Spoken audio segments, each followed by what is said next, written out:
मैं हूं डॉक्टर बबीता और आज की इस वीडियो में हम बात करेंगे चेरी रेड स्पॉट के बारे में। अगर आप ये वीडियो इंग्लिश में देखना चाहते हैं तो मेरे इंग्लिश चैनल का लिंक आपको डिस्क्रिप्शन बॉक्स में मिल जाएगा। तो चलिए वीडियो शुरू करते हैं। चेरी रेड स्पॉट मैकुला के एक ऐसे टिपिकल अपीयरेंस को कहा जाता है जिसमें फोविया चेरी की तरह रेडिश ब्राउन कलर का दिखता है और फोविया के सराउंडिंग जो रेटिना होता है वो पेल कलर का दिखता है। तो इस कलर कॉन्ट्रास्ट की वजह से फोविया का कलर चेरी जैसा दिखाई देता है और इसीलिए इस कंडीशन को कहते हैं चेरी रेड स्पॉट। रेटिना में ये पेल कलर या ओपेसिफिकेशन कई कारणों से डेवलप हो सकती है और यही हम समझेंगे इस वीडियो में। लेकिन पहले रेटिना की बेसिक एनाटमी रिवाइज कर लेते हैं। ये का आउटर कोट है यानी कि स्क्लेरा। स्क्लेरा के अंदर होता है कोरोइड और कोरोइड के अंदर वाली लेयर होती है रेटिना। ये है नॉर्मल हेल्दी रेटिना जो हमें फंडस एग्जामिनेशन पे दिखाई देता है। ये पेशेंट की राइट आई है। ये नेज़ल साइड पे ऑप्टिक डिस्क है। रेटिना के सेंट्रल पार्ट को कहते हैं मैकुला और मैकुला के सेंट्रल पार्ट को कहते हैं फोविया।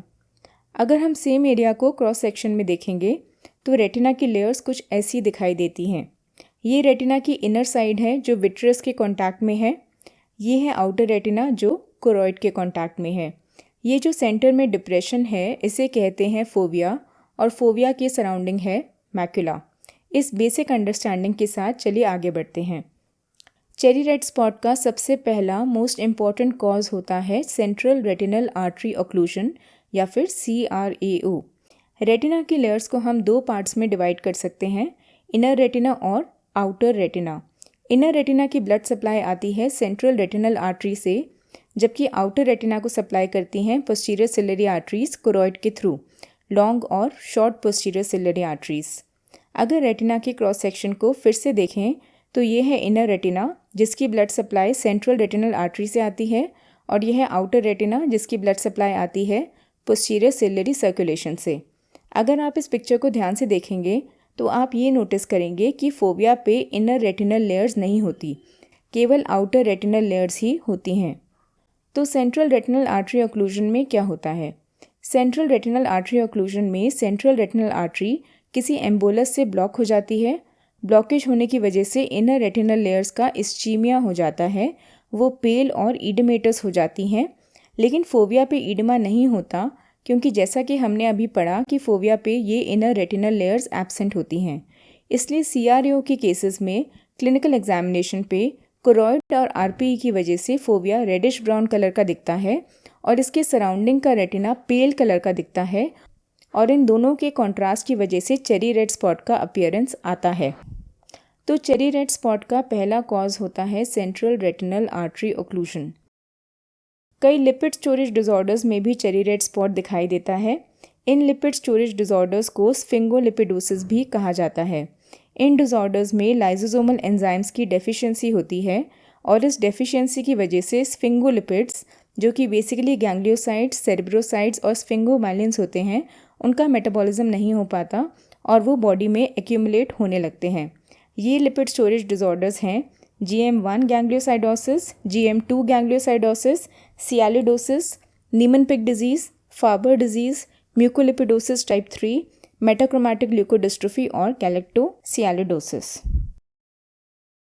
CRAO की तरह इन कंडीशंस में भी मैकुला का कलर पेल हो जाता है, जबकि fovea normal reddish brown colour का ही दिखता है, लेकिन इनकी पैथोफिजियोलॉजी कुछ अलग होती है।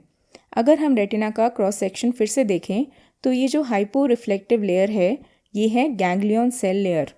जैसा कि आप देख सकते हैं कि ये लेयर इनर रेटिना का पार्ट है। ये लेयर मैकुला पे सबसे ज़्यादा थिक होती है और मैकुला से दूर चलें तो इसकी थिकनेस कम होती जाती है।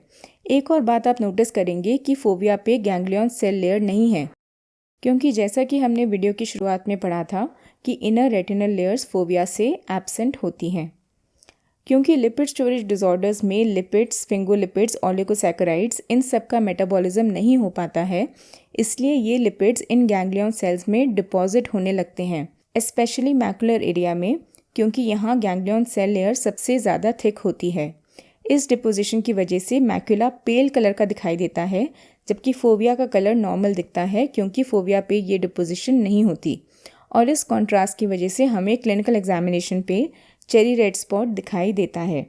अगर आप ये सोच रहे हैं कि मैं चेरी रेड स्पॉट को एक्सप्लेन करने के लिए बार बार रेडिश ब्राउन कलर क्यों बोल रही हूँ, वो इसलिए क्योंकि फोबिया का कलर डिपेंड करता है पेशेंट की रेस पे। वाइट्स में यानी कोकेशियंस में फोबिया रेड कलर का दिखाई देता है, लेकिन बाकी रेसेस में फोबिया ब्राउन कलर का दिखता है। इनफैक्ट कुछ अफ्रीकन रेसेस में फोबिया का कलर ब्लैकिश भी दिखाई दे सकता है। इसलिए चेरी रेड स्पॉट हर पेशेंट में टिपिकल रेड कलर का नहीं दिखता। चेरी रेड स्पॉट कई लिपिड डिसऑर्डर्स में देखा जाता है, जैसे कि GM1 गैंग्लियोसाइडोसिस टाइप 1, इसे लैंडिंग डिजीज़ भी कहते हैं। ये बीटा गैलेक्टोसिडेज एंजाइम की डेफिशिएंसी से होता है, जिसकी वजह से हमारे नर्वस सिस्टम में स्फिंगोलिपिड्स का डिपोजिशन हो जाता है। GM2 गैंग्लियोसाइडोसिस टाइप 1 यानी कि टे-सैक्स डिजीज़, ये हेक्सोसामिनिडेज ए एंजाइम की डेफिशिएंसी से होता है। GM2 गैंग्लियोसिडोसिस टाइप 2 और सैंडोव्स डिजीज़, ये भी हेक्सोसामिनिडेज ए एंजाइम की डेफिशिएंसी से होता है, लेकिन इसमें एंजाइम का कोई और सब यूनिट अफेक्टेड होता है। नीमन-पिग डिजीज़, जिसमें एसिड स्फिंगोमाइलिनेज एंजाइम की डेफिशिएंसी होती है। सियालिडोसिस या म्यूकोलिपिडोसिस टाइप 1, जिसमें न्यूरोअमिनिडेज या सियालिडेज एंजाइम की डेफिशिएंसी होती है। सियालिडोसिस 2 टाइप के होते हैं, सियालिडोसिस टाइप 1 और सियालिडोसिस टाइप 2। सियालिडोसिस टाइप 1 को cherry red spot myoclonus syndrome भी कहते हैं। और भी स्टोरेज डिसऑर्डर्स होते हैं जिनमें चेरी रेड स्पॉट दिखाई देता है, जैसे कि फार्बर्स लाइपोग्रैनुलोमेटोसिस, जो सिरामिडेज एंजाइम की डेफिशिएंसी से होता है। इसके अलावा म्यूकोलिपिडोसिस टाइप 3, मेटाक्रोमैटिक ल्यूकोडिस्ट्रोफी और गैलेक्टोसियालिडोसिस। चेरी रेड स्पॉट का एक और इम्पॉर्टेंट कॉज होता है कोमोशियो रेटिने, जिसे बर्लिन्स ईडिमा भी कहा जाता है।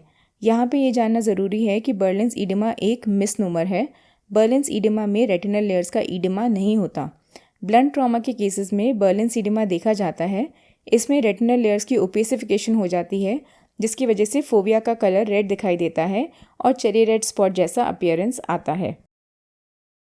कुछ ड्रग्स की टॉक्सिसिटी की वजह से भी चेरी रेड स्पॉट दिखाई दे सकता है, जैसे कि क्विनीन, कार्बन मोनोऑक्साइड, डैप्सोन और मीथेनॉल। तो ये थी हमारी वीडियो चेरी रेड स्पॉट के बारे में। अगर आपको ये वीडियो पसंद आई हो तो इसे लाइक करें और अपने फ्रेंड्स और कलीग्स के साथ शेयर करें। और अगर आप ऐसे ही फ्री एजुकेशनल वीडियोस देखना चाहते हैं तो मेरे चैनल को सब्सक्राइब करके सपोर्ट करें। Thank you very much.